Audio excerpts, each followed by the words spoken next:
코로나 이후 일상 회복과 함께 해외로 나가는 여행객이 크게 늘었습니다. 하지만 아직 항공편은 그만큼 늘지 않아서 항공권 가격이 비싼 편인데 특히 저가 항공권 가격이 크게 올랐습니다. 박예린 기자가 취재했습니다. 인천공항 출국장. 평일인데도 손에 캐리어를 든 여행객들로 붐빕니다. 항공사 카운터에도 긴 줄이 늘어섰습니다. 올해 1월 우리나라 국제선 여객 수는 461만 7천여 명. 1년 전보다 12배 치솟았습니다. 아무래도 회사 생활하면서 좀 답답하니까 가족이랑 같이 좀 좋은 계절에 한번 다녀오고 싶어서.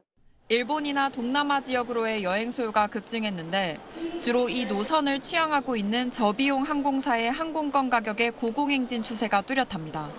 항공권 비교 사이트에서 3월 말 일본 오사카 왕복을 검색해보니 대체로 50만 원대 후반에 형성돼 있습니다.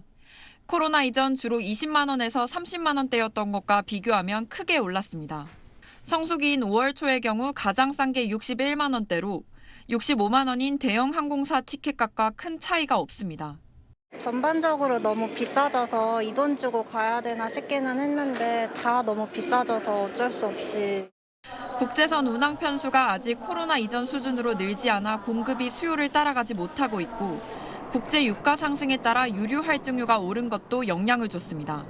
일부 저비용 항공사는 제주행 노선을 국제선으로 변경하면서 덩달아 제주행 항공권 가격도 올랐습니다. 업계는 항공 노선이 증편되는 속도에 따라 5월 이후에는 차츰 가격이 안정될 걸로 내다보고 있습니다. SBS 박예린입니다. 한국과 중국이 그동안 코로나 여파로 제한됐던 항공편을 다시 예전 수준으로 늘리기로 했습니다. 두 나라를 오가는 하늘길이 넓어지면서 비행기 표값도 낮아질 걸로 보입니다. 조기호 기자입니다. 지난 2019년 한국과 중국 간 항공편은 일주일에 1,100회 넘게 운행됐습니다. 하지만 코로나19 사태 이후 빗장을 걸어 잠근 중국은 전 세계를 상대로 국제선 운항을 제한했습니다. 한중 간의 운항 횟수는 주당 10회까지 줄어들었고 최근까지도 100회를 조금 웃도는 수준에 머물렀습니다. 상해, 베이징, 광저우 이런 데는 자기네 방역 여력이 안 된다고 해서 제한적으로 운항을 해달라 이런 요구가 있었고. 이렇게 좁아졌던 한중 하늘길이 다시 확대됩니다.